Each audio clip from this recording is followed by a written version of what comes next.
kugira ngo muze Kigozi 22. Ute Mike? Amahoro Corinne.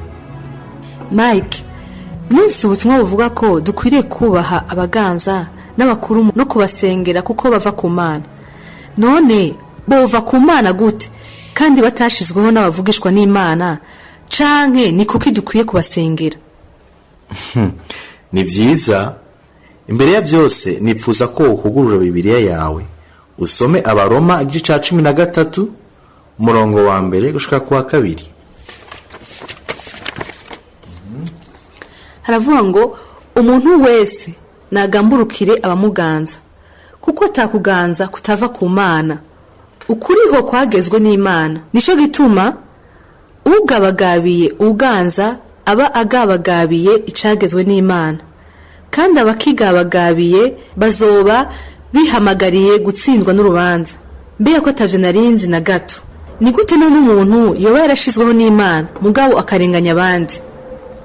Umuvugishwa n'Imana Danieli avuga ko Imana ariyo ishinga abami. Aho tubisoma muri Danieli igice ca 2 umurongo wa 21. Kandi ngomba kutahura yuko avuga ku bami bisobanura abandi bami baganza ayandi mahanga atari Isirayeli. Mu yandi majambo bisobanura ko yavuga ku bami b'abapagani kandi nta nkeka ko basenga izindi mana. Mike, nyereka igice kivuga ko bikenewe cyane gusengera abaganza. Okay.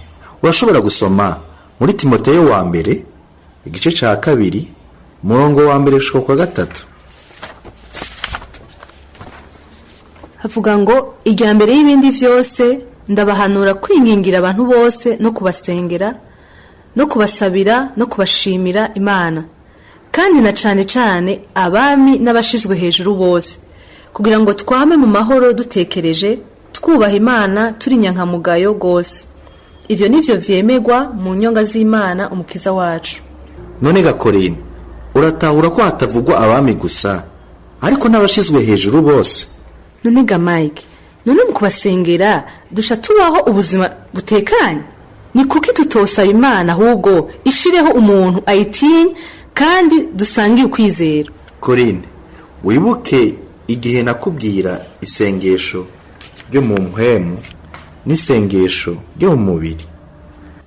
Birasabwa kutahura yuko atakintu na kimwe Corinne Imana igira mu gucacisha. Igihe dusengera abaganza, Imana irashitse ubugombe bwayo kuko ariyo ibaha ububasha bwose bafise. Kandi n'ubwo bubasha nyene ishinga kandi gahindura abaganza bihwanye n'ubugombe bwiwe. Rero muri ico gihe si vyiza kubavuma? N'ivyagezwe biratubuza. Mu Kuvayo igice ca 22 umurongo wa 28 uzusome handitswe ngo ntihaze hagire urogota kuri jewe Imana canke ngo avume umukuru wo mu bwoko bwanyu. Ariko vyarashika aho Paulo n'intumwa bashavura bagatuka abaganza bababuza kuvuga ubutumwa. Corinne, wibuke ko Paulo n'intumwa bari biremwa muntu nka wewe nanje, kandi uzosanga ko igihe cose bisanga mu makosa barihana kandi bagasaba imbabazi. Mike, urashobora kunyereka igice aho umwe mu ntumwa yitwaye nabi imbere y'umukuru yababuza kuvuga ubutumwa akabisaba ko imbabazi? Corinne, urashobora gusoma mu Vyakozwe n'Intumwa igice ca 23 umurongo wa 3 gushika kwa 5. Aho tuhabona aho Paulo yatutse umuherezi mukuru amwita urusika rukuyengeje kwingwa, ariko abari kumwe nawe baciye bamumenyesha yuko watutse ari umuherezi mukuru. Nawe yaciye yihuta gusaba imbabazi, avuga yuko atarabizi kuko yamenye ko bibujijwe kuvuga nabi umukuru. Nivyo birashobora kudushika ko twese, ariko igihambaye no kwitahura vuba ugasubira mu nzira nziza, kuko uribuka ko ijambo ryo mu Baroma igice ca 13 umurongo wa 2 ryatubwiye ko tuba twihamagariye urubanza twebwe ubwacu. Ndagushimiye cyane Mike, tuzosubira kubonana muri Kigozi 23. Urakoze nawe, umunsi mwiza.